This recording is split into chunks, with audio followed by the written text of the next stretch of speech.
Question में कहा जा रहा है with increasing biasing voltage of a photo diode the photo current magnitude what will happen with that.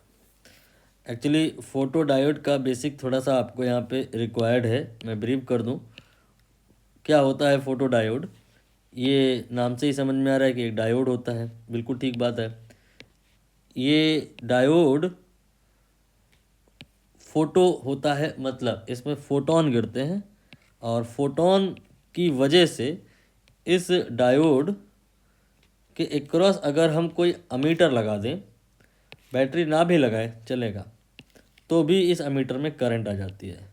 तो यू कैन से दैट कि photo diode जो है एक प्रकार का बैटरी ही है, एक वोल्टेज सोर्स है।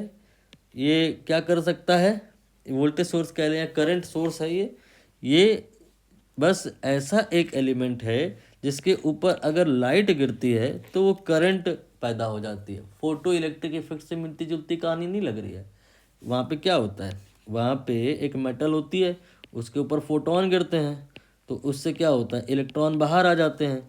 और फिर अगर हम यहाँ पे मान लो पॉजिटिव प्लेट लगा दें तो वो इलेक्ट्रॉन यहाँ तक पहुँचे और फिर इधर एक वायर बना के रखते हैं, तो वायर के थ्रू सर्किट मिल जाता है और ये फोटो करंट आ जाती है। फोटो डायोड में भी ऐसी ही कहानी है। फोटोन गिरते हैं, इलेक्ट्रॉन पैदा होते हैं, लेकिन यहाँ केवल इलेक्ट्रॉन नहीं पैदा होते हैं। अच्छी बात यह है कि इलेक्ट्रॉन एंड होल दोनों ही पैदा होते हैं। यहाँ पर इलेक्ट्रॉन और होल के बीच का एक बॉन्ड है, मानो वो ब्रेक हो जाता है, उससे इलेक्ट्रॉन भी पैदा होता है, होल भी पैदा होता है, तो डबल डबल बेनिफिट है। तो ये आपको कहानी समझ में आई। अब आप चाहोगे क्या, ज़्यादा से ज़्यादा फोटो करंट अगर चाहते हो तो ज़्यादा से ज़्यादा यहाँ पर इन बॉन्ड का ब्रेकिंग रिक्वायर्ड है। तो जितना ज़्यादा फोटोन गिराओगे उतना ज़्यादा ब्रेकिंग होगी, उतनी ज़्यादा करंट आएगी। अब आप रीड कर लो on increasing biasing voltage. Biasing voltage से क्या फ़र्क पड़ेगा? बाइजिंग वोल्टेज से यहाँ पे जो फोटो करंट है वो पहले इंक्रीज करेगी, फिर सर्टेन वैल्यू एक्वायर करने के बाद कांस्टेंट हो जाएगी। अभी तक हमने बाइजिंग वोल्टेज की तो कहीं बात करी ही नहीं। अब हम बाइजिंग वोल्टेज की भी बात कर रहे हैं कि सपोज करो आपने इधर की तरफ क्या किया, ये माइनस लगा दिया, इधर की तरफ प्लस लगा दिया। ठीक, ये थोड़ा सा कहीं पे ब्रेक कर दो सर्किट को ऐसा, और एक बैटरी अज्यूम कर लो, यहाँ पे माइनस और यहाँ पे बैटरी सुंदर नहीं है, रुक जाओ, ये हो गया माइनस और ये हो गया प्लस। ये आपने जो बाइजिंग करी है, पहली बात तो ये समझो कि ये रिवर्स बायस्ड हो गया, इधर माइनस हो गया इधर प्लस हो गया। रिवर्स बायस ही क्यों, ये भी पूछा गया है कई बार। रिवर्स बायस इसलिए ताकि ये जो रीज़न है इसका जो थिकनेस है वो नैरो, जो है वो वाइडर हो जाए।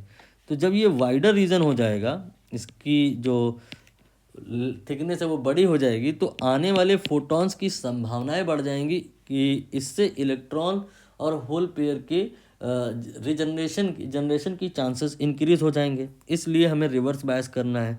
तो बायसिंग का रोल तो है, ये मैं नहीं कह रहा हूँ कि बैटरी अगर आप नहीं लगाओगे तो इस मीटर में कोई करंट नहीं होगी। फोटो डायोड का मतलब ही है कि इटसेल्फ ये बैटरी की तरह बिहेव कर रहा है, ये खुद अपने आप में करंट देने में ये सक्षम है। लेकिन अगर आप ये बैटरी लगा दोगे तो क्या होगा कि इसमें करंट जो बैटरी से मिलेगी वो तो ठीक ही है, इसकी वजह से एकदम से बढ़ जाएगी करंट। अब यहाँ पे रिवर्स बायस होने से ये जो V बढ़ाओगे धीरे धीरे करंट बढ़ेगी, क्योंकि इसका जो ये थिकनेस है बढ़ता जाएगा, तो आने वाले फोटॉन्स का नंबर जो efficiently electron hole pair generate कर रहे होंगे वो सब बढ़ रहा होगा, इसलिए करंट बढ़ता जाएगा। बट यहाँ पर ये कहानी एक लिमिट तक ही तो होगी।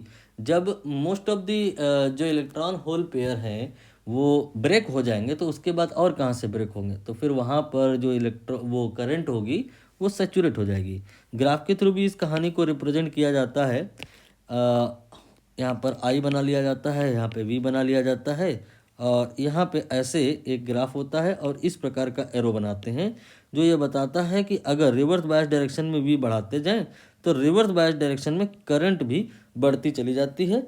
लेकिन वो करंट, सॉरी ये ग्राफ ऐसे नहीं, इसमें कर्वेचर गलत हो गया, ये ऐसे रिवर्स बायस डायरेक्शन में अगर हम वोल्टेज बढ़ाते जाएं तो रिवर्स बाय डायरेक्शन में करंट बढ़ती जाती है, बट आफ्टर सम टाइम ये जो करंट है वो सेचुरेट हो जाती है, कांस्टेंट होती है। फोटो इलेक्ट्रिक इफेक्ट में भी तो ऐसा ही था, यहाँ कुछ नया नहीं है, बस एक ही चीज़ नई है, वो ये कि वहाँ पे केवल इलेक्ट्रॉन का फ्लो था और यहाँ इलेक्ट्रॉन के साथ होल्स भी टेक पार्ट कर रहे हैं।